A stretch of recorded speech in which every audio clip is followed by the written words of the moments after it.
Good evening, అందరూ ఎలా ఉన్నారు? నేను మీ శిరీష. ఈ రోజు నేను మీ ముందుకు ఒక మంచి ఫుడ్ బ్లాగ్ తో వచ్చేసానండి. మంచి ఫాస్ట్ ఫుడ్ బ్లాగ్ అందరికీ చాలా ఇష్టం. అట్ ద సేమ్ టైం ముందుగా నా ఛానల్ ని ఫస్ట్ టైం చూసే వాళ్ళు ఎవరైనా ఇంకా సబ్స్క్రైబ్ చేసుకోలేదు అనుకుంటే ప్లీజ్ డూ సబ్స్క్రైబ్. ఇంకా మరిన్ని వీడియోస్ చేయడానికి నాకు మీ సబ్స్క్రైబింగ్, మీ కామెంట్, మీ లైకే నాకు ఎంకరేజ్మెంట్. ఓకేనండి. సో ఈ రోజు మన వీడియోలోని ఫుడ్ బ్లాగ్ ఏంటో చెప్పమంటారా? పావ్ బాజీ అండి. చూడగానే మీకు తెలిసిపోతుంది. పావ్ బాజీ ప్రిపరేషన్ చాలా ఈజీగా, సింపుల్గా స్ట్రీట్ ఫుడ్ ఎలా చేస్తారో అలా ఈజీగా చేసి చూపిస్తాను అనమాట. ఓకేనా అండి? సో వీడియోలోకి వెళ్ళిపోదామా? సో దీనికి కావాల్సిన ఐటమ్స్ ఏంటంటే, ఫస్ట్ మనం ఇలాగ టొమాటో, ఉల్లిపాయలు ఇలాగ చాప్ చేసుకొని ఉంచుకోవాలి. అండ్ నెక్స్ట్ వచ్చేసి బంగాళాదుంపని ఇలాగ మ్యాష్ చేసి బాయిల్ చేసుకొని మ్యాష్ చేసి ఉంచుకోవాలి. దీని తర్వాత కొంచెం బఠానీ మనం ఆల్రెడీ ఇంట్లోనే ఉంటాయి కదండి, నానబెట్టుకొని బాయిల్ చేసుకొని ఉంచుకోవాలి. అంతే, ఇవి ఉంటే చాలండి, మనం రెడీ చేసేసుకోవచ్చు.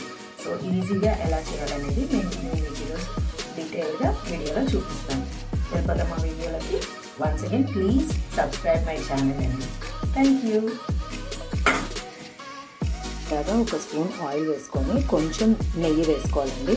అంటే యాక్చువల్లీ బటర్ వేస్తారు, నా దగ్గర అయితే బటర్ లేదు, సో నేనైతే నెయ్యి వేసుకుంటున్నాను. ఇది కూడా ప్రాబ్లం లేదు. ఓకేనా అండి?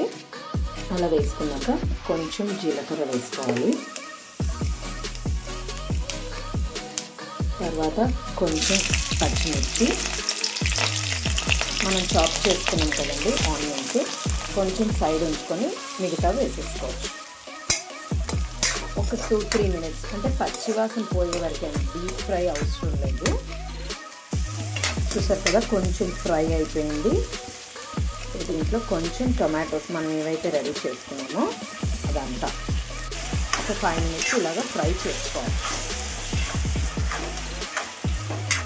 చాలా సింపుల్ అండి, 5 మినిట్స్లో అయిపోతుంది. ఇప్పుడు ఇలాగా వేగిన తర్వాత మనం 1 స్పూన్ అల్లం వెల్లుల్లి పేస్ట్ వేసుకోవాలండి. దీన్ని కూడా బాగా మిక్స్ చేసుకోవాలి. ఇప్పుడు మనం మ్యాష్ చేసి పెట్టుకున్నాం కదండి పొటాటోని, దాన్ని ఇప్పుడు దీనిలోకి యాడ్ చేసుకోవాలి.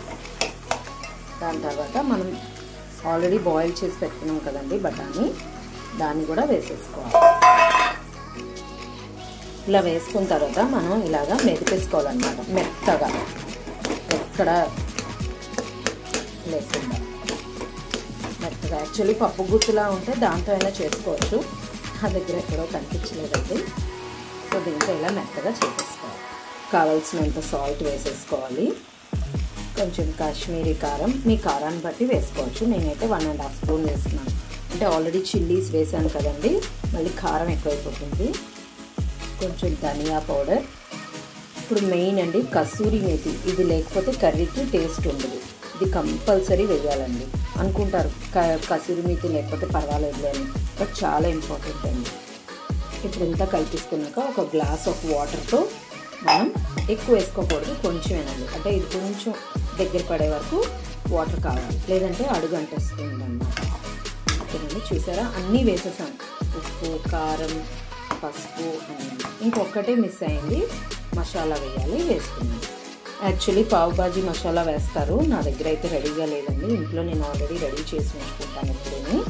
బిర్యానీ మసాలా అదే మనం అన్ని స్పైసెస్తో చేస్తాం కదా, అదే అన్నమాట. సో అది ఏదైనా ఫ్లేవర్ అదే వస్తుందండి, బాగుంటుంది. చూసారు కదా, ఇలా రెడీ చేసుకోవాలి. ఇప్పుడు కాసంత కొత్తిమీర కూడా ఇలాగ రెడీ చేసుకోవాలి. చూసారా, ఆల్రెడీ ఉడుకు పట్టేసింది. మన బాజీ అయితే రెడీ అండి.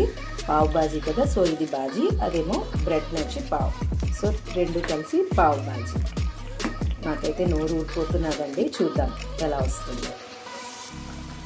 బయట వాళ్ళు అయితే వెనిగర్స్ అవి వేస్తారండి, నేనైతే నిమ్మకాయ, మన ఇంట్లో ఇది న్యాచురల్, ఇదే మంచిది, మంచి ఫ్లేవర్ ఇస్తుంది.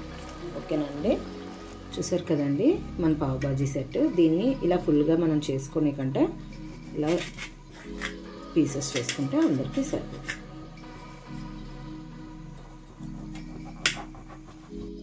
ఇప్పుడు మనం పావ్ బాజీని ఫ్రై చేసుకోవాలి కదండి, దీనికి కూడా నేను నెయ్యినే వాడుతున్నాను, బటర్ బదులు. బటర్ అయితే బటర్ ఉంటే అది కూడా వాడచ్చు, లేదంటే ఇదన్నమాట. ఓకేనండి.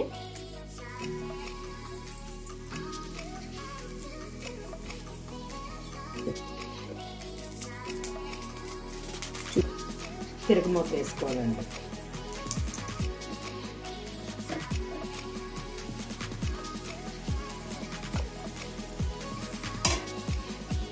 ఇదిగోనండి మన వేడి వేడి పావు బాజీ రెడీ అయిపోయింది. టేస్ట్ చేసేద్దామా?